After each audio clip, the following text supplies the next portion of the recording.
Good afternoon, welcome back to the channel. If you haven't already, click the subscribe button, and at the end of the video, if you've enjoyed it, give it a like as well.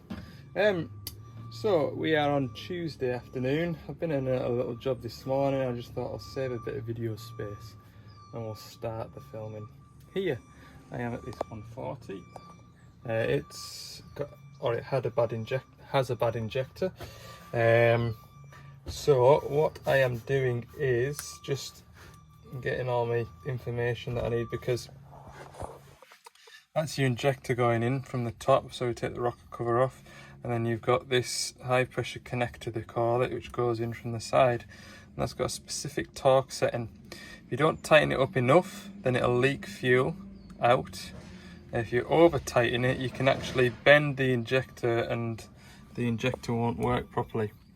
It's always a good idea when you fit a new injector to fit a new high pressure connector, because that makes a mechanical seal or a mechanical impression into that injector. So if you were to take that out and put it onto a new one, that mechanical seal or the impression that's on that one there will be for the original injector. Obviously, while I'm in here, I will be done nearly 10,000 hours. Probably end up setting the valves as well. What else am I doing? Changing the engine oil. Obviously, I think that injector has been stuck open, so there'll be a lot of wash by the cylinder piston rings, so we'll be changing the engine oil. Yeah, so that's what we're doing today. So injector number one is up at this end. So I've got that to take off, that to take off, that to take off. That'll be to come off anyway to get the rocker cover up. But yeah, it's not ideal. Getting towards 2 o'clock now, and I am beginning to wonder whether I should have came up and done this tomorrow morning. But it'll be what it'll be, won't it? Sure, I was late this last time, wasn't I? And I went to a chip shop in a local town and it wasn't that good, like, so if I am late back tonight, I know I won't be going for chips there anyway. But I've been told there's a good one at Kelso, so I might be sampling the Kelso chip shop. We'll see.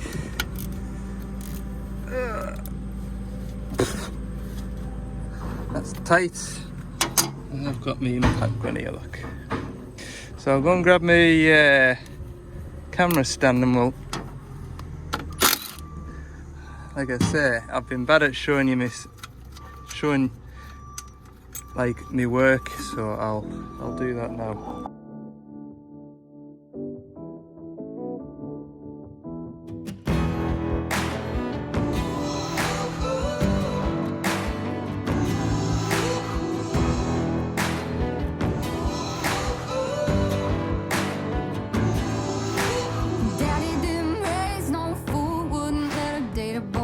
He taught her how to shoot.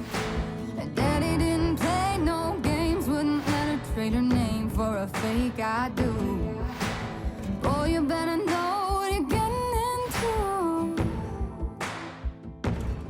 This ain't no shotgun wedding. Well, there we go. Wasn't as bad as I thought it would be. So yeah, it was our top of our engine. So this engine block is the same from the DX140LC, no emissions treatment at all. This is the same block right the way through to our current 225-7 engine block wise. It's a DL06 is the sort of family number. This is a K, which means it's got regeneration and EGR, and this was the last series of 14 tonners to have a 6-cylinder. After this, so this one's the Dash 3, went to the Dash 5 over there, and that had the Perkins, and then the Dash 7 now has got a Doosan engine back in it, but it's just 4 cylinders. So these machines had a good back to them, and they were popular with the forestry lads, because on some of the forestry sites that they go on, it can be a very soft site, you know, peaty. So they were they're conscious of weight and also track width. And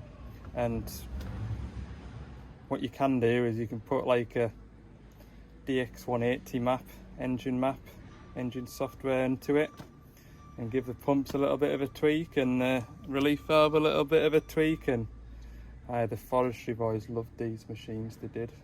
Yeah, because you'd have the performance of an 18 tonner and the you know, the weight and the size of a 14 tonner. But those days are long in the past now. Can't do it now. Can't do it. So, right, what I need to do next is get a size of that tube. I'm sure I need a 19mm spanner.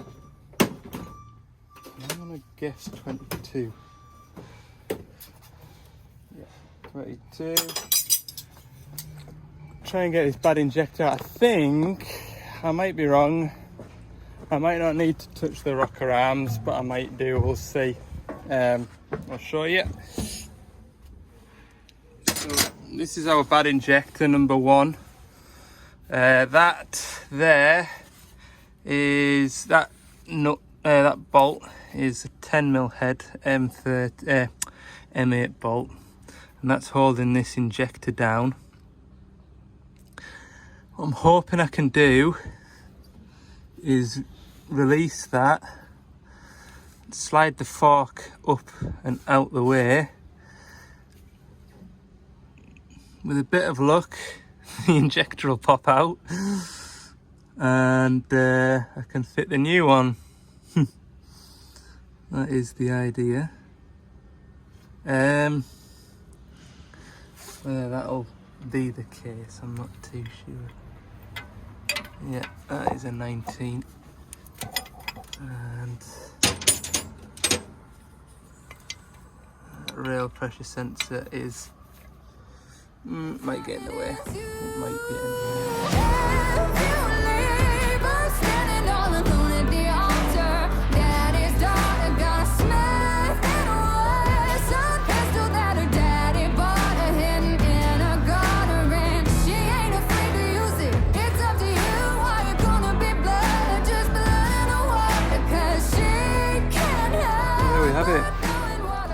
That injector came out with zero fight at all.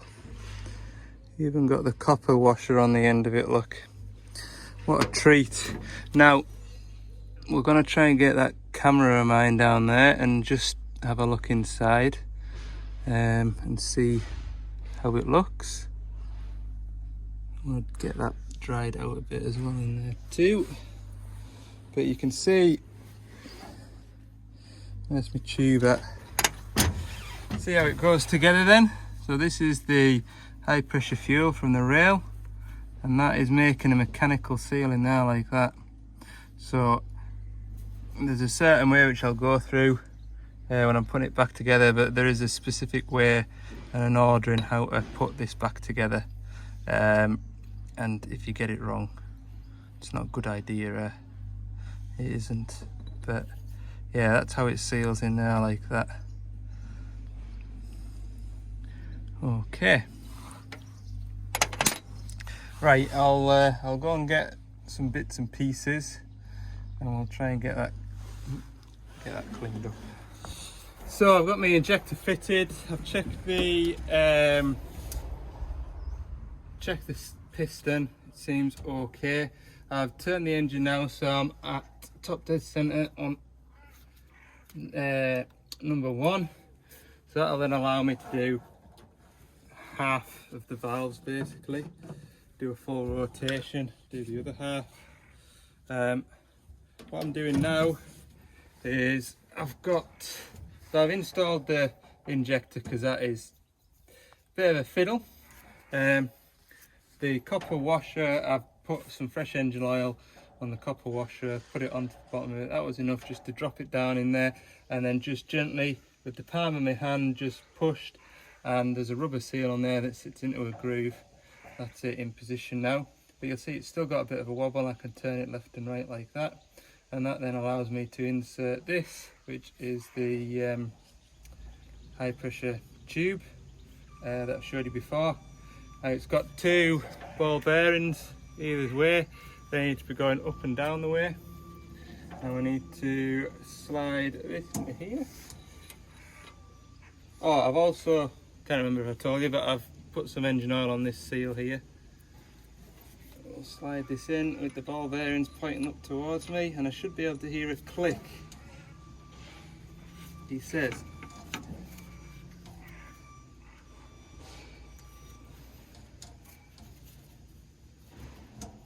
Yeah, so I can feel that, and I'll show you.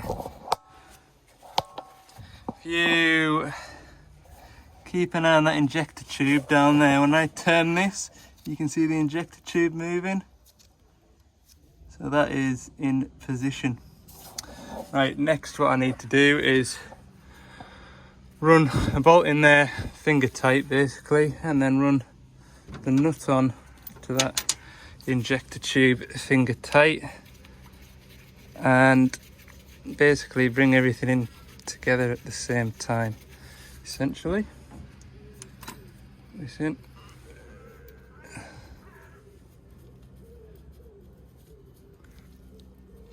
and get that in there without. There we go. Right, I'll just put you on here. Look, put you back over here because there's plenty of space. Without having to drop a camera screen down the engine. 10mm socket, where have you gone? 10mm socket, where's that gone? The age-old question, the 10mm socket. There's one, not the one I was looking for. I've got about 3 different 10mm on this job at the minute.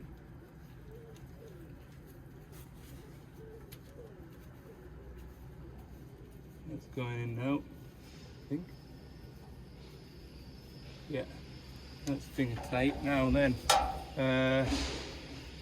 what was it telling us to do? Temporarily mount the fixing bolt assembled with pre-tightening torque. What was the pre-tightening torque? It told me earlier. Right, there's the temporary torque. Inject the fixing bracket bolt, 0.3 kilograms.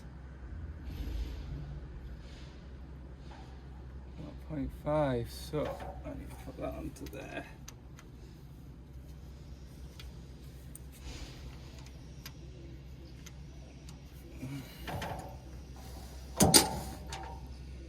And I need that. Oh, I need a 22mm socket too.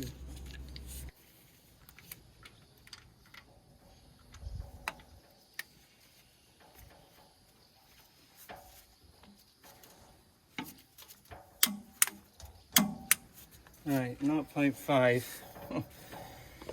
That one down there needs to be 1.5.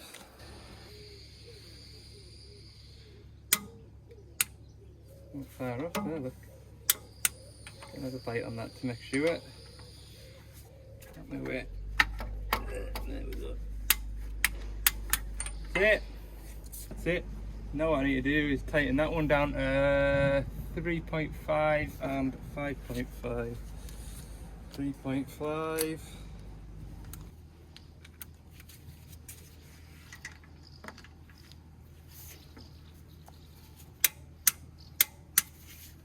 That 5.5 for the tube.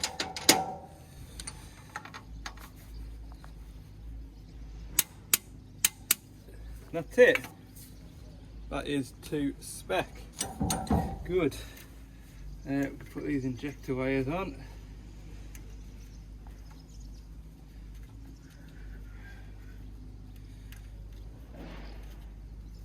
And then we'll set the valves.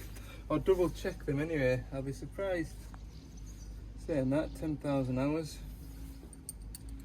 Probably we'll be out of spec, but we know the machine's running. So we're going to set the valve clearances now. So we've got intake on this side, exhaust on that side. As you can see, we've got number 1 at top dead centre. That's exhaust. And intake, exhaust is 0.4 mil, intake is 0.3 mil. We should then be able to do number 3 exhaust. So 1, 2, 3 exhaust. And intake on number 4, 3, 4, that one there, and exhaust on number 5, that one there. Good. And then we'll turn it 180 degrees, and intake on number 5 will be to do. Then we'll turn it 360 degrees, and we'll be able to do 2 intake, 3 intake, 4 exhaust, and number 6 intake and exhaust. Ah, right, I get it. So we do it there, turn it 180 degrees, turn it another 180 degrees, and then turn it another 180 degrees. Right, I'll crack on with this. So I've got all that done, and I thought, while I'm in the process of doing everything by the book, I will do the rocker cover by the book. So this should be 2.2 kilogram meter cube. I don't know, I don't understand that one. kgf-m, kilogram something, 2.2, that, anyway, I can see it on this gauge, there we go, 2.2, start in the middle. Oh, it's not a ratchety type, I keep forgetting this isn't a ratchety type. I'm going to use an extension, even though I know you probably shouldn't. Have that on. Right.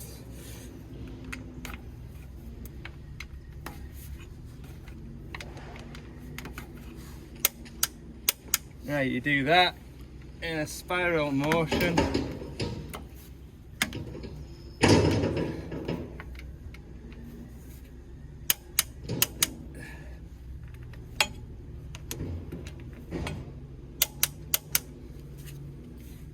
All the way around to the outside.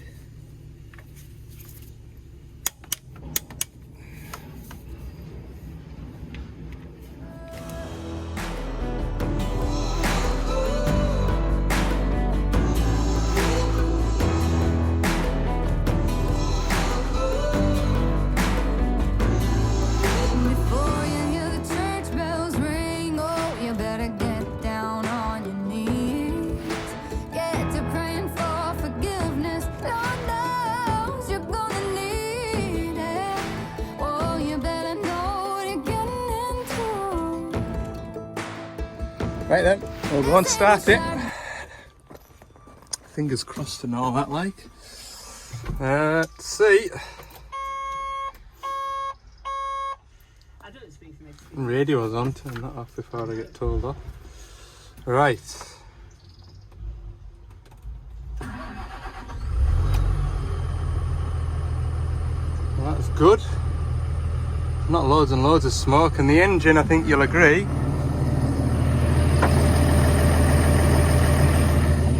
sounds a lot better.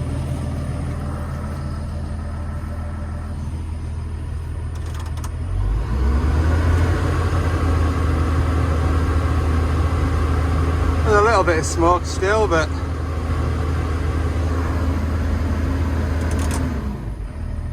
I think that's to be expected from a machine with those hours. Really, we should have had auto injectors out and at least checked over, if possible reconditioned, but that's where we're up to. Right, I'm gonna have a square up my tools, drain the engine out, put some fresh oil in it, give it a little bit of a workout for as long as a day or two, and head back down the road. So what time are we on now?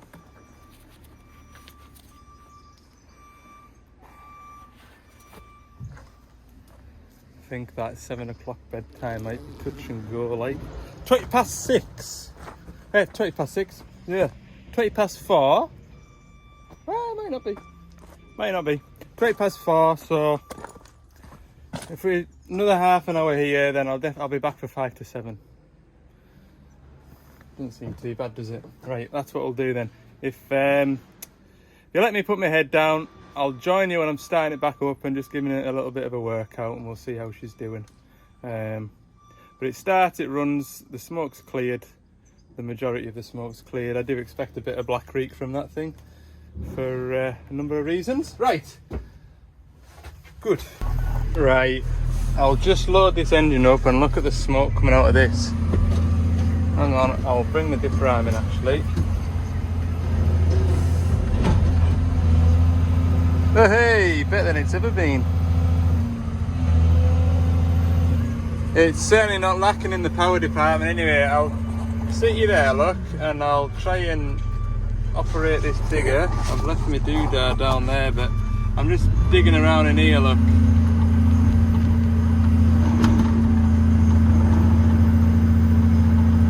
Got no amount of power this thing like.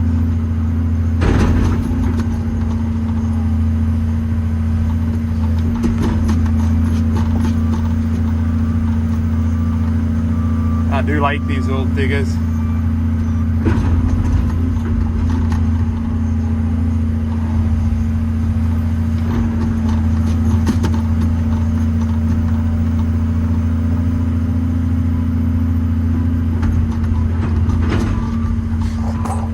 Anyway, that's it, warmed up to temperature, and she's gone like a sewing machine. I've just put my hand in front of the camera there while I was talking, but no, the machine is good, it's well behaved.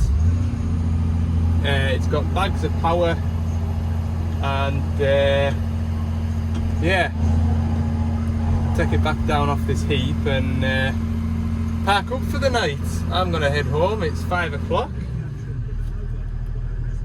1 minute past 5, so yeah, I'll be back for 7 if I leave now.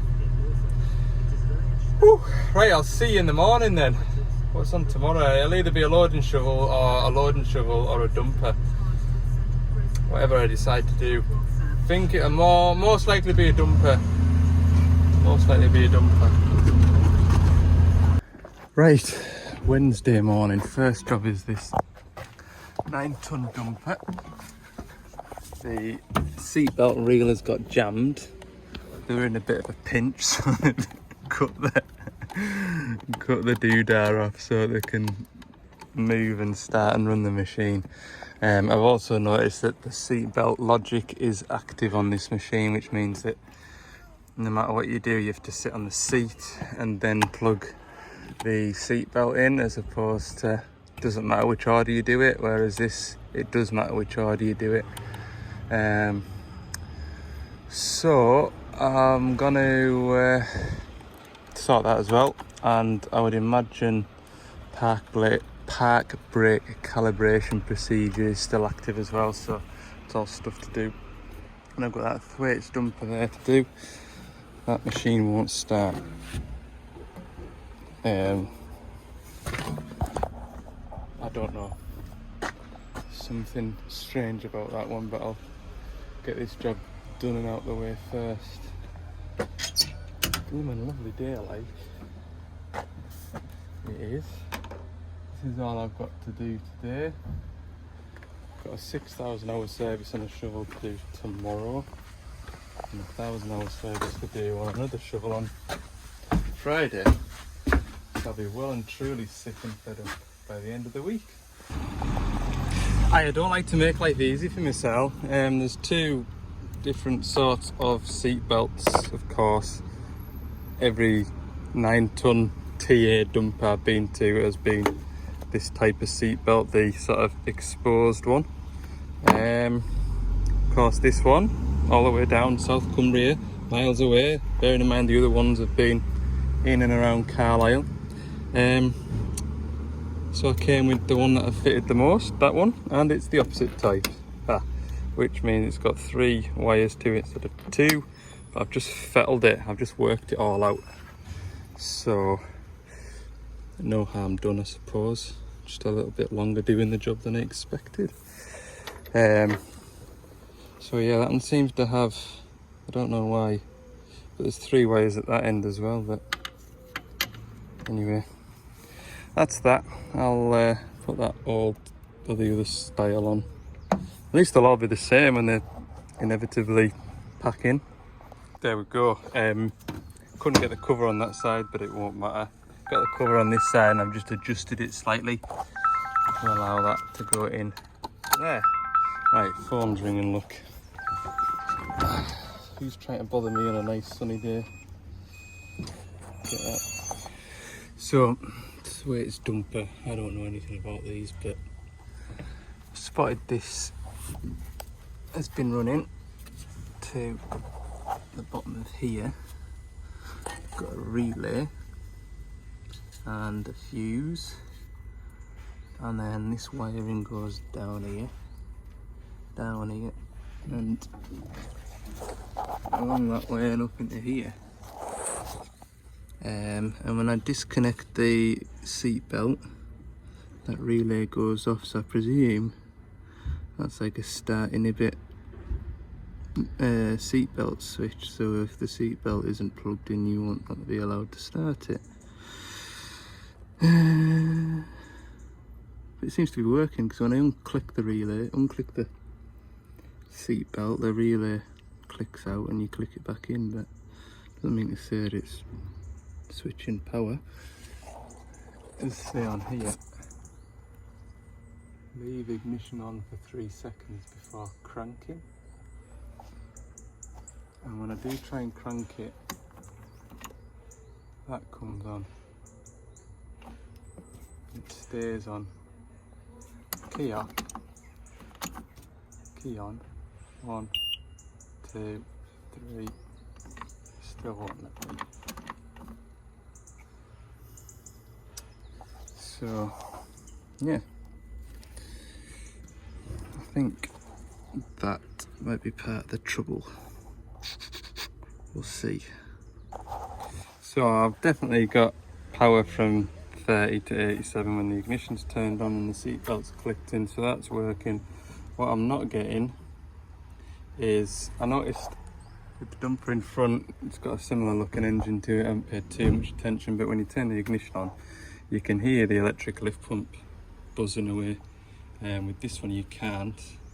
I've also turned the key to start and I'm not getting a power feed to this exciter wire here. And it looks like it goes into this thing here. I don't know, is that a start relay? What does that look like? A start relay? Maybe?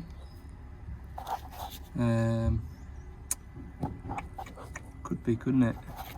That wire is going to there. So maybe try and remove that, see if I can have a look at that.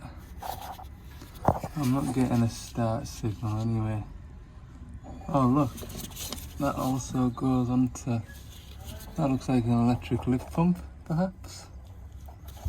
So maybe that's giving it alive as well. Who knows? Who knows? I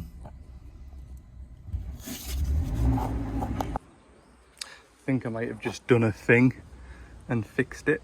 So you know, I said that when I was on that one, you turn the ignition on, the lift pump works, and when I'm on this one, the lift pump doesn't work. And I just wasn't sure whether that was a safety thing or not.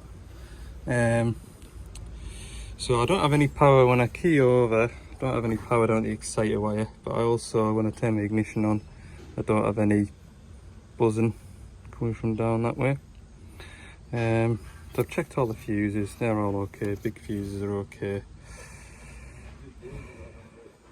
So I've checked fuel pump relay and I've swapped it with the headlamp relay because we don't need lights just right this second. Got an electric lift pump buzzing now, and I have a feeling it might want to start if I plug the exciter wire on, so I'm just going to move some tools out the way and do that. Right, I managed to get that exciter wire back on that start motor, so leave the ignition on for 3 seconds. 1, 2, 3.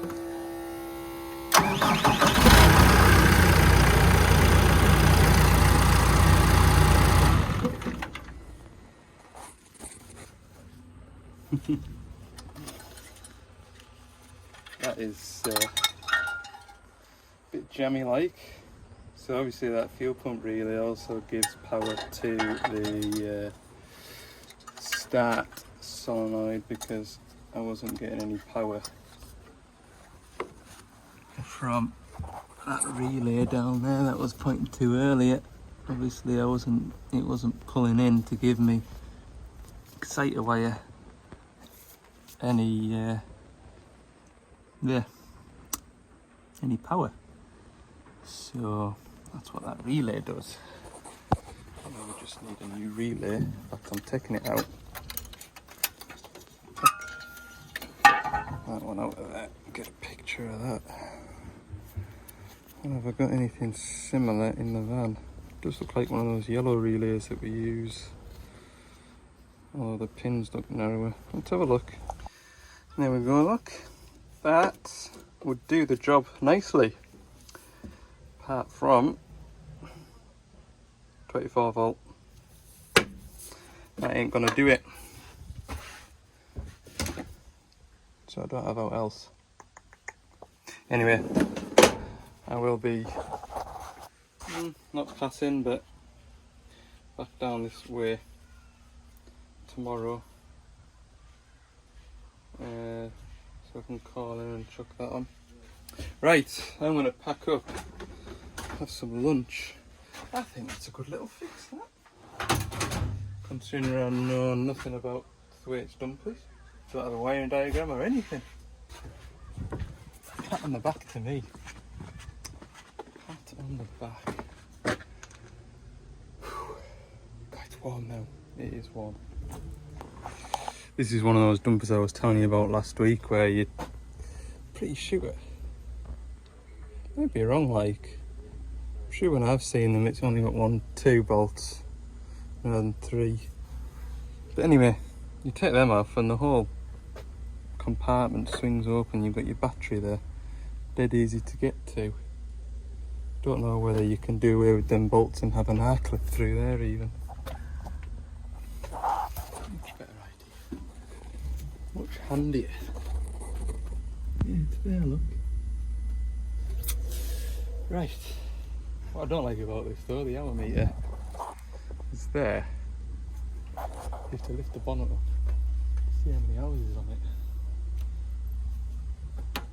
it.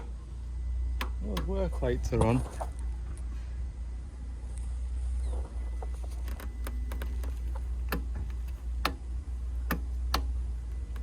Oh well, the lights still work, just maybe not the proper lights on the front, because I've taken the relay off it. Right. Let's have a look. Oh, there's another light on the front. Beacon's still going though. What switches the beacon off? Does that make? Ah, I've still got the ignition on.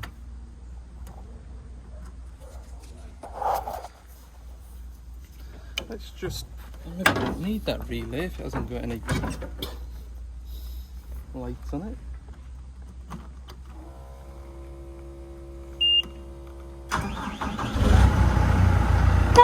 One works. No, that one does. Those lights work.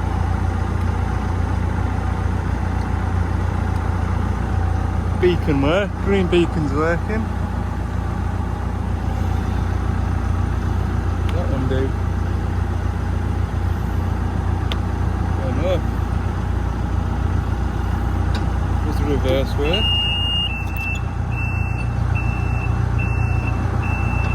Yeah.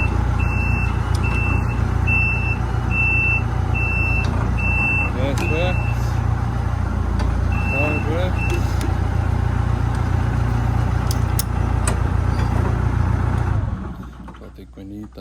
do we?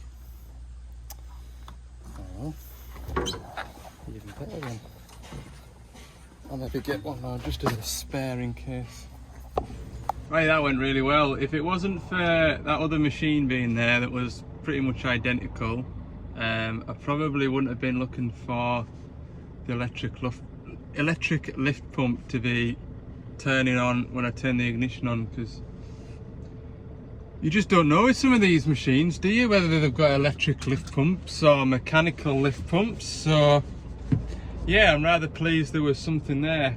Right, I've gonna have some lunch now. It's 18 minutes past 12. I found a lay-by with a decent, reasonable, I'll give this lay-by 6 out of 10.